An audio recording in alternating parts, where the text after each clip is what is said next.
All right, we are back with another Ohio State test standard review. Today we're talking about 8.G.7, um, which has a lot to do with Pythagorean theorem. Buckle up, because here we go on this first question. A right rectangular prism is shown. What is the length of AB to the nearest tenth of a centimeter? Now, here's the problem with this question. There's no clear way to get this question done in one go. This is one of the most confusing questions I've seen in an 8th grade standard. So, I'm going to break this down how to do this. Okay? Here's the problem. If you want to use a Pythagorean theorem, you need a right triangle. So we have a line here, we have a side here.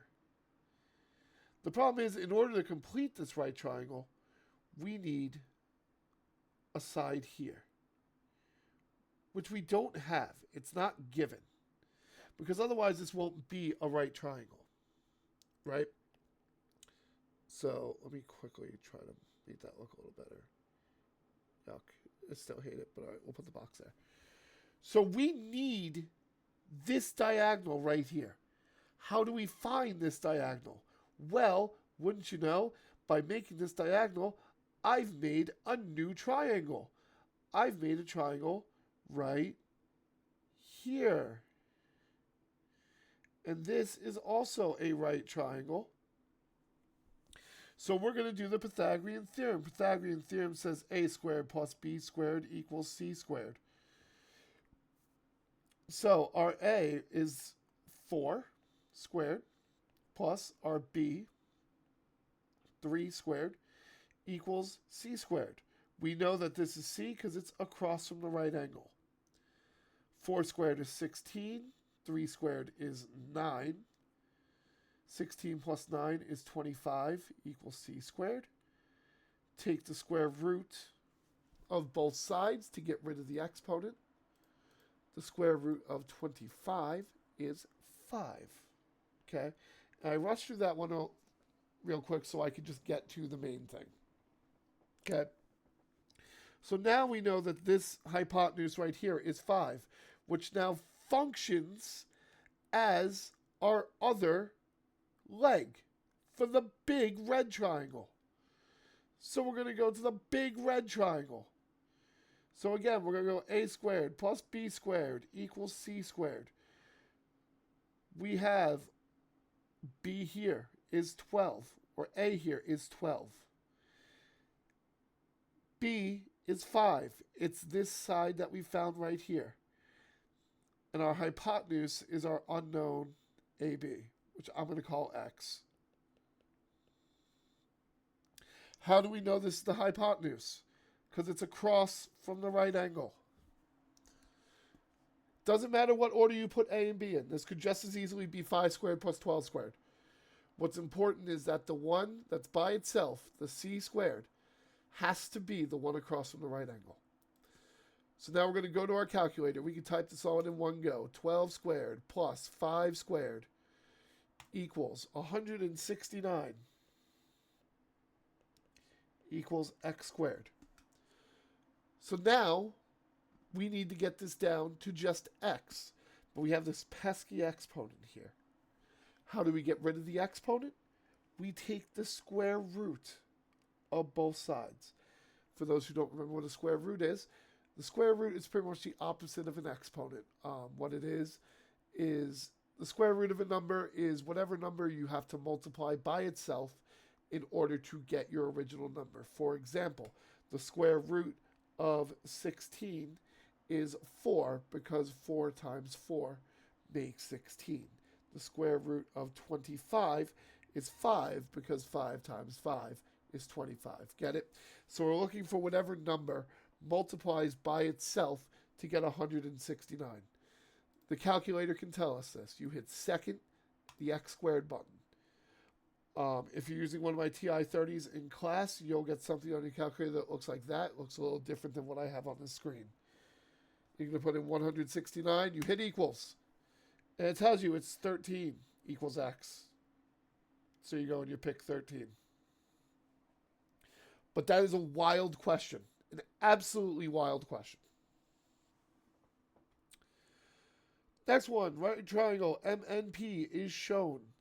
What is the length of MN? So it's asking for the length of the hypotenuse. So again, we're going to do Pythagorean theorem. This is a squared plus b squared equals c squared. Where does our x fit in? It's across from the right angle. So that means x is going to be our c. A is 6, so 6 squared plus b, which is 4, squared. Put this right into your calculator. 6 squared plus 4 squared. That's going to end up being 52 equals x squared. And now we once again need to get rid of the exponent. So to do that, we square root both sides. Square root clears out the exponent. That leaves you with the square root of 52 equals x. Now, normally I would say, go put in your calculator what the square root of 52 is. However, on your test, the square root of 52 is just the answer. They don't ask you to do that. But you want to know something fun? I would bet you anything that the square root of 52 is 7.2, which I'm going to have to fix my settings here. The square root of 52 is 7.2.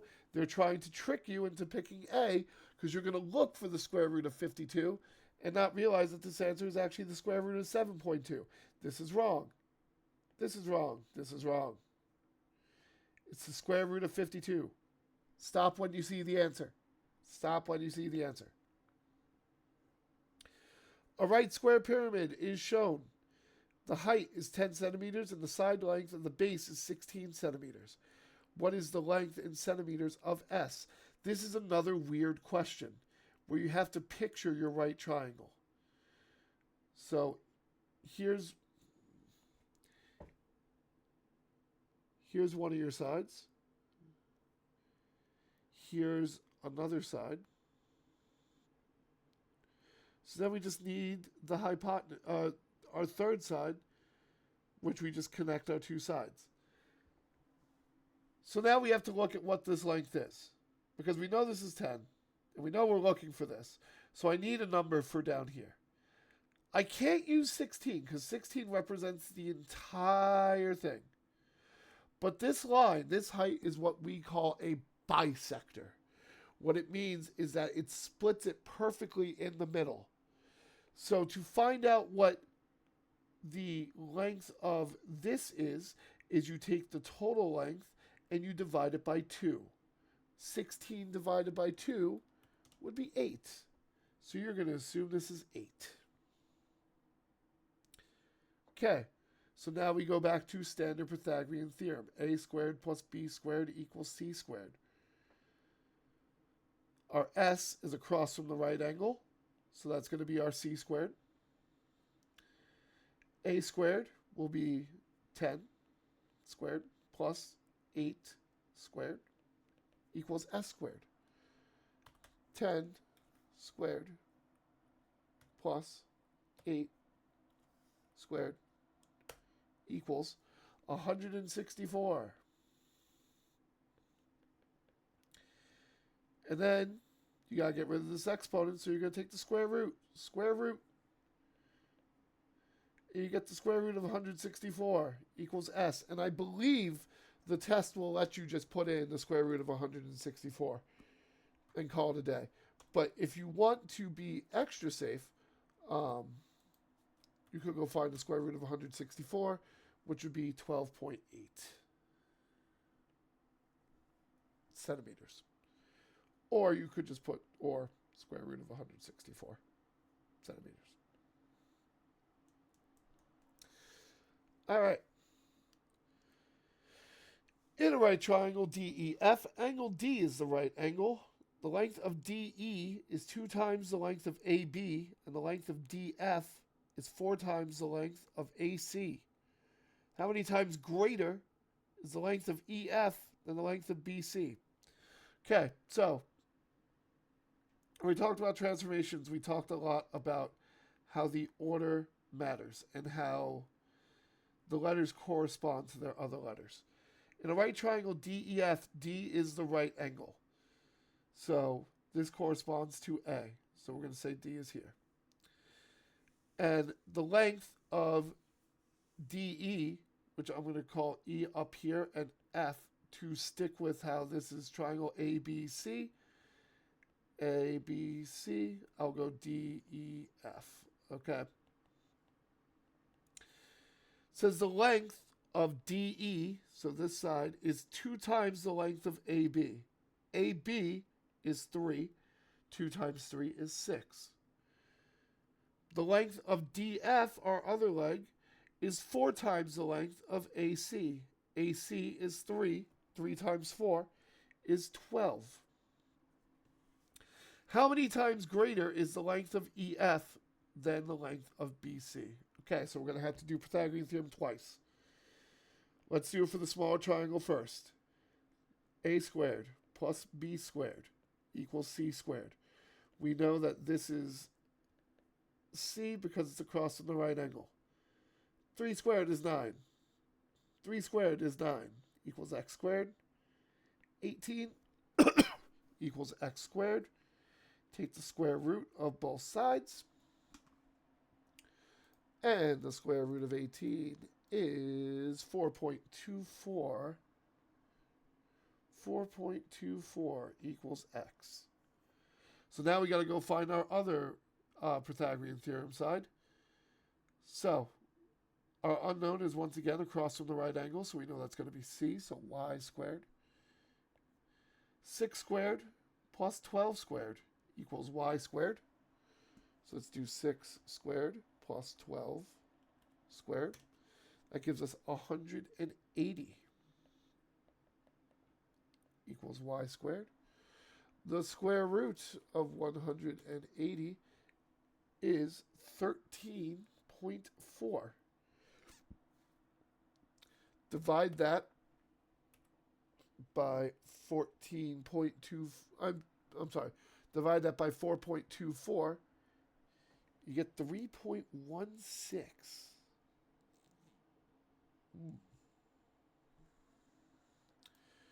What if we did the square root of 180 divided by the square root of 18? No, you still get 3.16. So how many times greater is it? 3.16 times. And that's it. A cone has a slant height of 25 inches and a radius of 7 inches as shown. What is the height in inches of the cone? So this may look like a volume problem. It's not. It's still Pythagorean theorem. Here is our triangle. We have one here, we have one here, and we have one here. Our right angle is right here, which makes 25 RC. So a squared is h squared plus b squared is 7 squared equals 25 squared. 7 squared would be 49. 25 squared would be 625. And now we go to standard equation solving. If you need help with standard equation solving, like I said, I would recommend the video on standard 8.E.7 or 8.E.8. I go a lot more into equation solving there. But right now we're going to subtract 49 from each side to try to get h by itself. So that's h squared equals 576. And now to get rid of this exponent, we do the square root. The square root of 576 is equal to 24. So the answer is 24.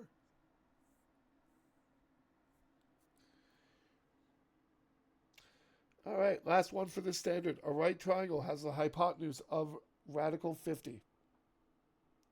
What are possible lengths of the two legs of this triangle? So here's what I want you to think about. Okay, think about the step-by-step process that we need to do to get to the point where we're at a hypotenuse with a radical, right? So we would need to do a squared plus b squared equals c squared. And then we would do the whole thing where we solve for a and b. Let's say that a is 3, b is 4, and we don't know c. You would have to do 3 squared, which is 9, plus 4 squared, which is 16, equals c squared, 25 equals c squared. And this is the point where you put the radical. So this 50 is at this point. So what you need is two numbers that you can square that add up to 50. So what's two numbers that you can square? Well, let's look. 1 squared equals 1. 2 squared equals 4. 3 squared equals 9. 4 squared equals 16. 5 squared equals 25. Wait. What if I did two side lengths of 5 squared plus 5 squared equals c squared? 5 squared plus is 25. 25 plus 25 equals c squared, which equals 50. Square root of 50 matches. So let's just put 5 and 5 and call it a day. So I don't believe there's any other combination that works, is there? Oh, no, there is. There's another combination that works. It would be a side length of 7 and 1 in particular. That'd be 49 plus 1. I believe that's the only other combination that works without getting into really messy decimals. So, yeah. But that's going to wrap up this standard. So I hope this has helped you get a little bit better with Pythagorean theorem. I'll be back with more. Until then, thanks for watching and good luck on your state test.